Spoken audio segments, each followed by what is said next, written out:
Hi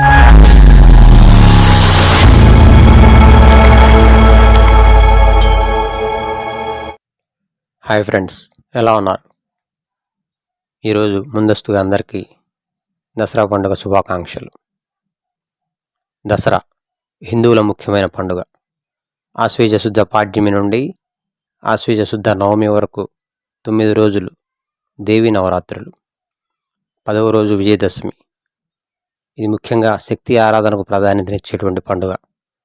ఈ పండుగను నవరాత్రి అని, శవర నవరాత్రి అని అంటారు. శరదృతువు ఆరంభంలో వచ్చే పండుగ కనుక ఈ పేరు వచ్చింది.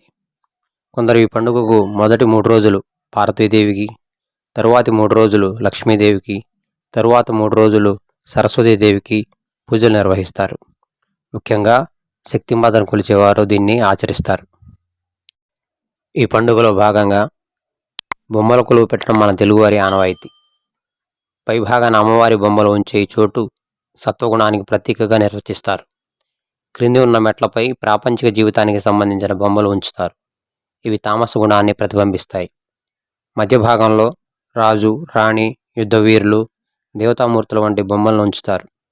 అన్నిటికంటే పై మెట్టుపై ఉంచేటువంటి కలశం దేవి కరుణకు సూచనగా భావిస్తారు. ఈ 3 గుణాలు అధిగమించిన వారికి దేవి కటాక్షం లభిస్తుందని అంటారు.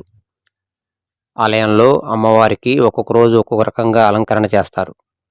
10వ రోజు దసరా, అదే విజయదశమి. తెలుగువారు దసరాని 10 రోజులు జరుపుకుంటారు. ముందు నవరాత్రులు దుర్గాదేవి పూజ ఉంటుంది. తెలంగాణలో అయితే 9 రోజులు అమావాస్య నుండి నవమి వరకు బతుకమ్మ ఆడతారు. విజయదశమి రోజున చరిత్ర ప్రకారం రాముడు రావణునిపై గెలిచిన సందర్భమే కాక పాండవులు వనవాసానికి వెళ్తూ జమ్మి చెట్టుపై తమ ఆయుధాలను తిరిగి తీసిన రోజుగా భావిస్తారు. ఈ సందర్భంగా జమ్మి ఆకులు పూజ చేయటం, పాలపిట్టను చూడటం ఆనవాయితీ. జగన్మాత అయినటువంటి దుర్గాదేవి మహిషాసురుడనే రాక్షసునితో 9 రాత్రులు యుద్ధం చేసి అతనిని వధించి జయాన్ని పొందింది. ఈ సందర్భంగా 10వ రోజున ప్రజలంతా సంతోషంతో పండుగ జరుపుకున్నారు. అదే విజయదశమి. ఈ కార్యక్రమాన్ని మన పాఠశాలలో కూడా ముందస్తుగా నిర్వహించారు. అమ్మవారికి ధూపదీప నైవేద్యాలతో హారతి పట్టి లలితా సహస్రనామాలు, లక్ష్మీ అష్టోత్తరం చదివారు. అమ్మవారికి పూజలు చేశారు.